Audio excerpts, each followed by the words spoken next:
too loud with the mic, then I can put it down.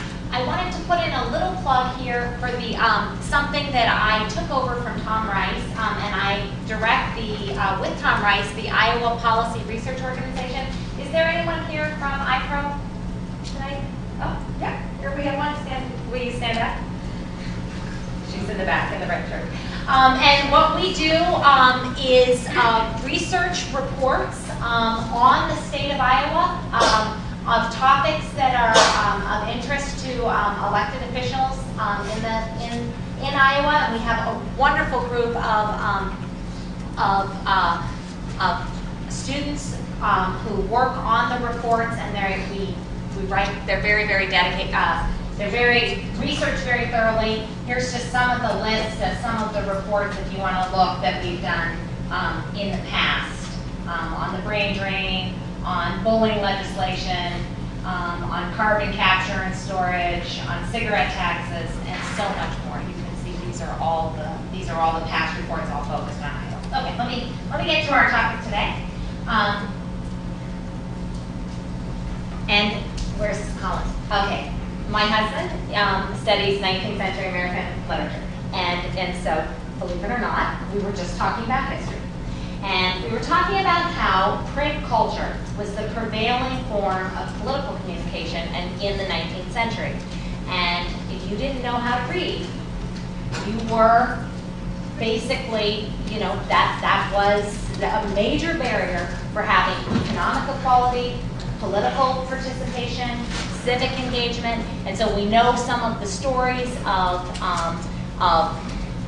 famous Americans who taught themselves how to read, and because of that they were empowered. Literally, being able to read literacy was the prevailing norm of communication in the 19th century when print culture, mass media, the newspapers and books started to be the way that people understood about politics, about the economy, about their communities.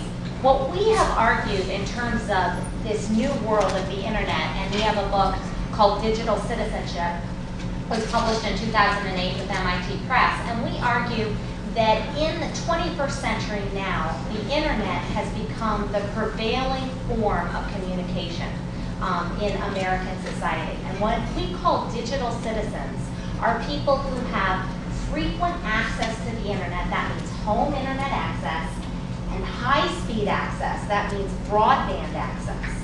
And that those who are denied, basically, or do not have home access and high-speed broadband access are being excluded from the prevailing form of political communication in the 21st century. And so, digital citizens. Does anybody know what percentage of Americans are digital citizens? That means they have the internet at home and it's high-speed in some form. That would mean DSL or cable. Does anybody have a guess right now in America? 60. Yeah, it's about 60% of Americans are digital citizens by that definition. That means 40% of Americans would not be digital citizens. And I will show you some data from Chicago. Actually, Chicago mirrors the national trends. And Chicago, those are the numbers that we have for Chicago as well. So just as being able to read was critical in the 19th century, we argue that having access to technology is critical for economic advancement, political participation, community participation, in the 21st century. And I often give this example in my classes when I teach this. How many of you buy a plane ticket if you ever have to fly online? Orbitz, Travelocity. Okay. Has anybody not bought a plane ticket online? If you call the airline for those tickets, you will pay significantly more. You will pay fees for talking to and booking that ticket through an agent. You will not get the same fares that you can get in booking online. And all of you are young. You're on the right side of what we call the digital divide. But there are a lot of Americans who have to book plane tickets offline. And because they have to book plane tickets offline, they are paying more for the exact same flight, the exact same seat, and the exact same itinerary. That is one small example Imagine looking for a job. And if you have the internet and you have skills to use the internet, you can use monster.com and many other ways to search. And if you don't, you're going to be limited to looking for ads in newspapers in your local area. Just think, job search, online job search, how critical that is for economic opportunity. So what our previous work has shown, just a little backup, digital citizenship, talk about it in terms of literally being able, we think of it in terms of almost a right, just like literacy. Do you know why we have universal education in the United States?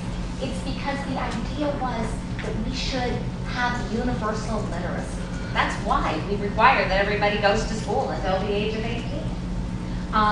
And so in that similar way, we are interested in how to expand access to technology and broadband access and internet access for all Americans so that they can have these prevailing information, the information for the, that's needed for the 21st century.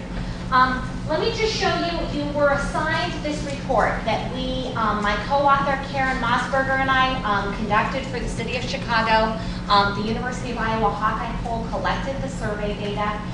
It was conducted in July of 2008.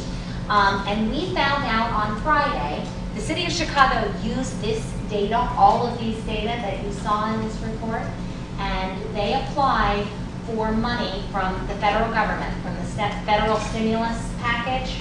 And almost all of the money for technology, infrastructure, and broadband has gone to rural areas in the past. Does anybody know why? Why have rural areas gotten all the money?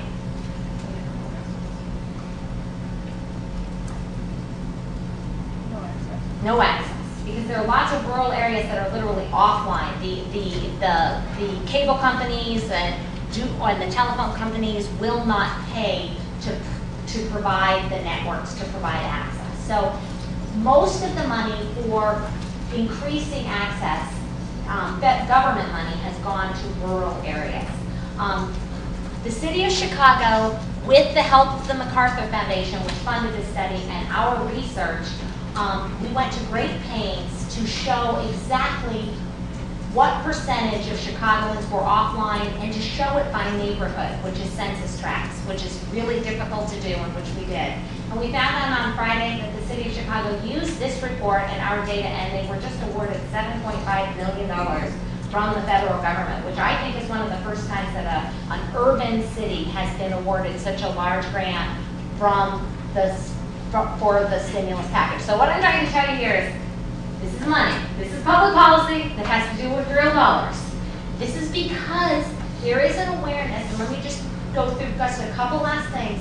What our work has shown is that individuals who use the internet for their job, use online information, use computers and the internet at work, have higher wages. And this is true even for people who only have a high school degree or less.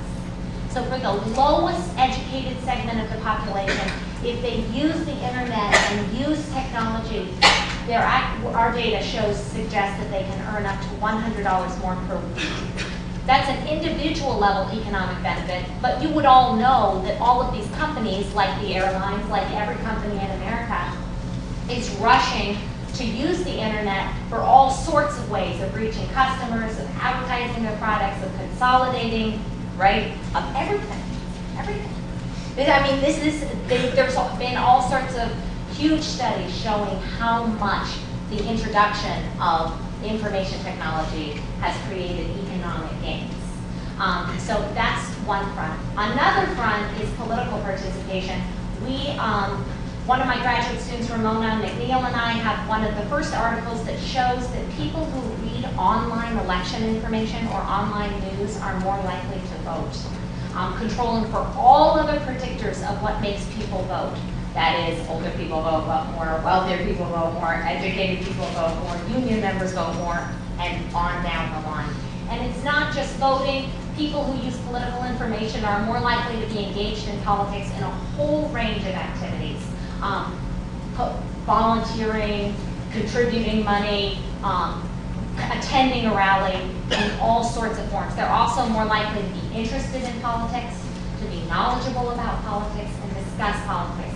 So the internet not only has economic spillovers, it helps people in terms of financially, but using the internet may increase political participation, and it may increase what we call civic engagement. A perfect example was Obama in the 2008 election, right? We all know that Obama, building on the heels of Howard Dean in 2004, used the internet like no presidential candidate has ever used before, raised $600 million from individual contributions, a huge percentage of them garnered from online contributions. He really changed the shape of the internet. Another facet of the internet, by the way, is what we call e-government. That's what this is right here. And that is the federal governments, local governments, and the state government using the internet to communicate with citizens. Does anybody, actually, did you know that one of the most common forms of internet use is e-government? I bet you don't even know when you're using e-government. What are some examples of things that might be on e-government or on a government webpage? University website. Yeah, that's true. University website. We use it all the time. State. What else? What? Pay your parking. Pay your parking ticket. Bus schedules. Yeah, bus schedules. City jobs. City jobs. Water bill. Water bill. Libraries. Community technology centers. A million things. If you live in a city like Chicago, you're going to be using the internet maybe even more, but we obviously use all of these are arms, and all of the states have invested, all the states, local governments, most local governments, and obviously the federal government has invested heavily in what we call e-government, making information available to citizens. Obama, this is a big thing, right? Transparency. So is his healthcare bill up online with the details? Yeah? Because that's a big thing right now. I was telling our other class on election reform, he needs YouTube videos with cartoons to simplify, literally, and by the way, YouTube now, I think, is transforming this idea of video with the internet, is transforming communication. I know when the caucuses were running, a lot of people were confused about the caucuses, and Iowa was getting a lot of flack, and there were a lot of cartoons on YouTube where they would show you, this is the caucus process, this is how it works. So both sides of the aisle, Republicans and Democrats, like information technology and like broadband because there are economic gains and efficiency gains here, and economic development and political participation and civic engagement. And so in many ways, this is a win-win for both sides of the aisle. I think the question becomes, and the key questions are, will the federal government play a role in providing access for all Americans? Or will local governments and state governments provide a role? Is universal access something we want? Do we want all Americans to have access to the internet? Right now, most of you, if you're not at the University of Iowa, you pay for your internet access, right? At home. How many of you have the internet at home? And do you have it as part of your cable or DSL? Is that how you're getting it? So you're paying. Now those fees can be high. I know that the broadband fees can be high as part of cable. So if you don't have money to pay your bills or to pay for food, you may or may not be able to have that. That's an extra. I commend the Cedar Rapids Airport, by the way, for having free wireless. And Chicago, O'Hare, paid access, New York paid access, Atlanta paid access, and Cedar Rapids free access. And so really, all other, they should be following the Cedar. We have an elected official representing Cedar Rapids for that, so I'm just gonna. Okay, so let me show you, so the digital divide is what? What's the digital divide? If you read this.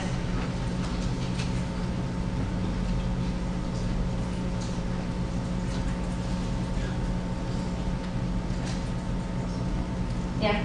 Just disparities in access to the internet. Disparities in access to the internet. who has it and who doesn't have it.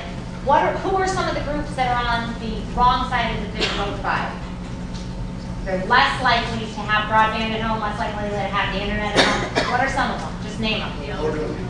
Old people. Who else? Well, no, we can't measure. We have a hard time measuring. But lower income, poor. Uneducated. Lower educated. Minorities.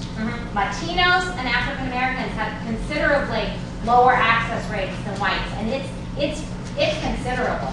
I think only 40% of Latinos have broadband access at home, and 50% of African Americans have broadband access at home. Big divides on race and ethnicity. And by the way, there's also a parallel skills divide. So it's not just that some people have technology and some people don't, but many people don't have the skills to use technology.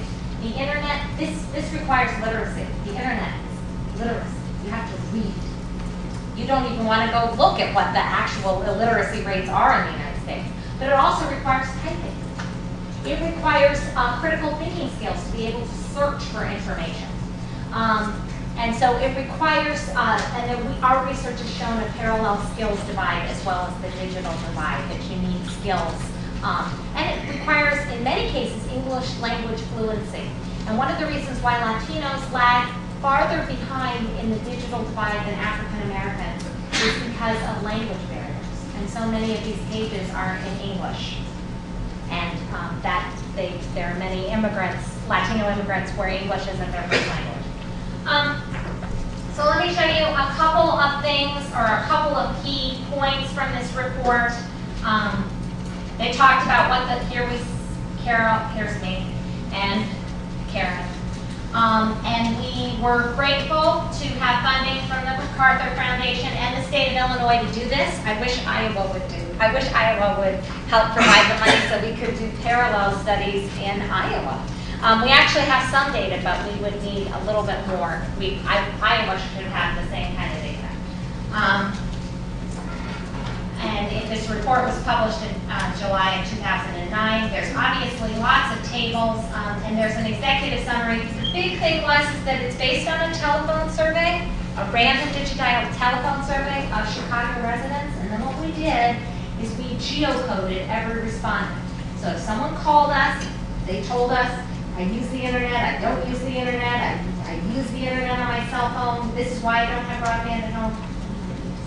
And then they found out where that person lived, and then we literally merged in data about the neighborhood where they lived. What was the median income in that neighborhood? What's the educational attainment in that neighborhood? What's the percent Latino, percent Black in that neighborhood? And we used a technique called multi-level modeling. I know that sounds hard to understand, but it's where you have the survey data and merge with aggregate level data. And what we were able to do was use that to create estimates at the neighborhood level of the percent of Chicagoans who had broadband access at home, and all sorts of questions, who reported that they couldn't afford broadband access, et cetera. So we were able to create geographic estimates of the digital divide.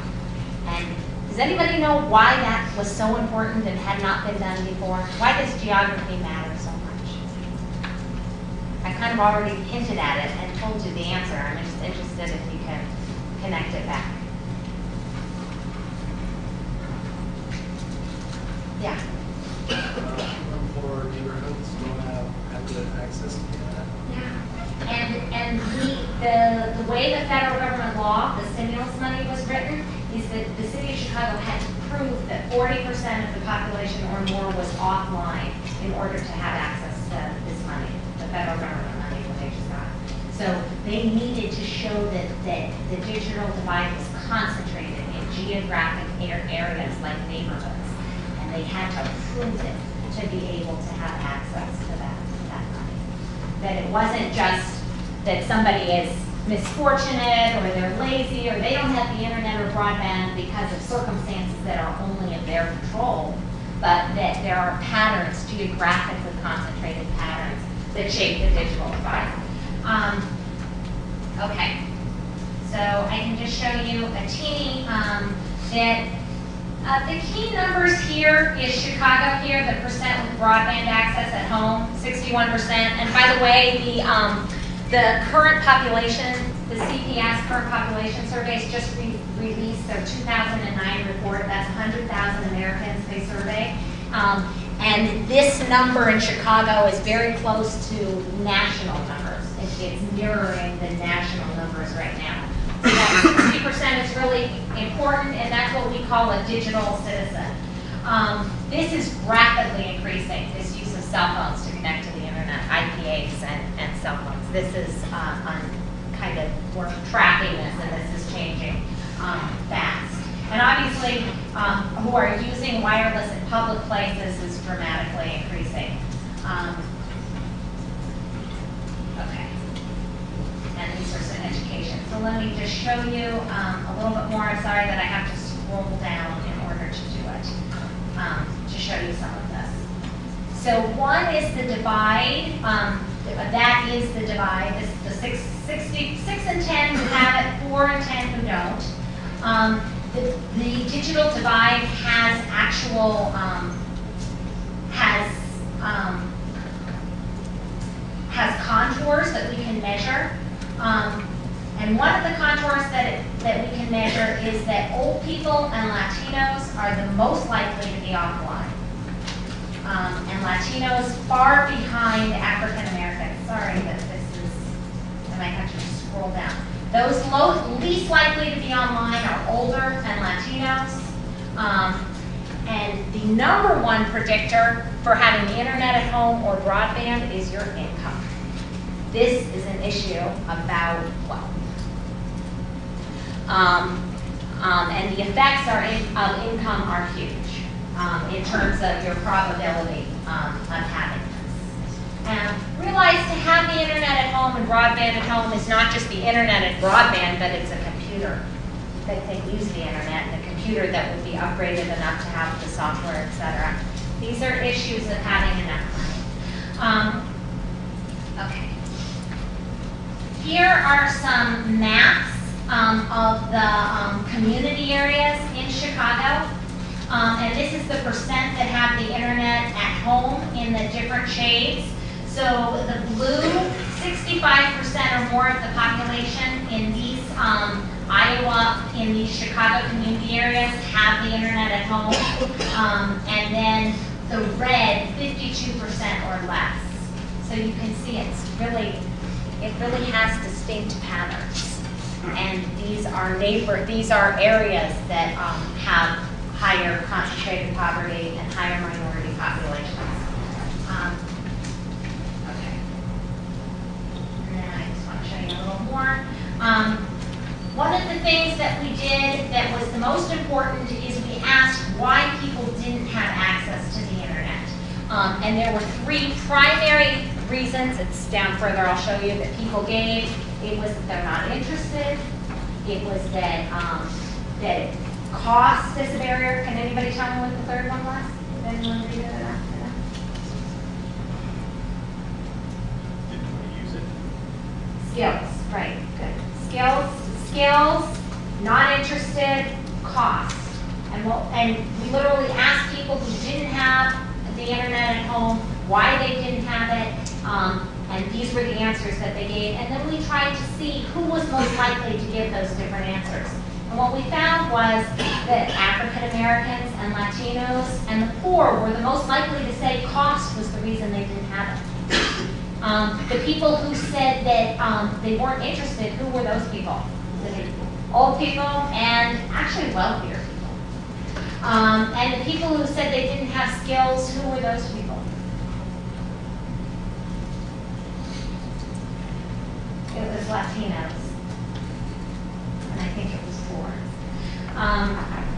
Okay, so here I can scroll down. So those are what we call barriers to access. This is the percent who do not use it because they're not interested. And here, the blue is 50% or more. Do you see these light blue neighborhoods right there? Those are where the 50% or more are using it because they're not interested.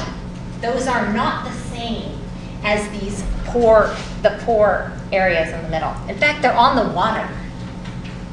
Isn't that the water that way? Is that up near Northwestern? That's rich. They're not online because they don't want to be online. That's a very different reason for being online than because you can't be online, because you can't afford to be online, or because you don't understand why you're online, or how to be online. Here, see if we can find, here's cost as a reason. And the red is 39% or more. These are the neighborhoods where the people are saying they're not online because it's too expensive. Those are just not the same areas at all. We're saying that they're not interested. And this is the skills. And actually skills is paralleling up there, though that would be the older, wealthier people up there, 3, 5, 6, 7, 8. But also probably a lot of Latino areas. This is blue. High means this is the higher percentage of people saying they're not online because of difficulty. I hope you can get just a teeny window that the digital divide is measurable. It has to do with inequality. It has to do with race. It has to do with education. The internet has real positive benefits economically, politically, in terms of civic engagement. I don't know if any of us who use email all the time or Facebook or others could even survive without the internet if someone just took it from us really for good, more than 1 week of a vacation. How much of a prevailing form of communication it has become. And I think our real question for policymakers, and you guys from my perspective, my big question is A, how should government policy, whether it be state, local, or federal, treat rural areas versus urban areas? There's real need in urban areas as much as in rural areas. And B, should we have some sort of policy? We just have been arguing about healthcare, right? Healthcare, universal healthcare access. Is there a need for some sort of policy to encourage more universal internet access for all Americans? So that's kind of where this talk ends.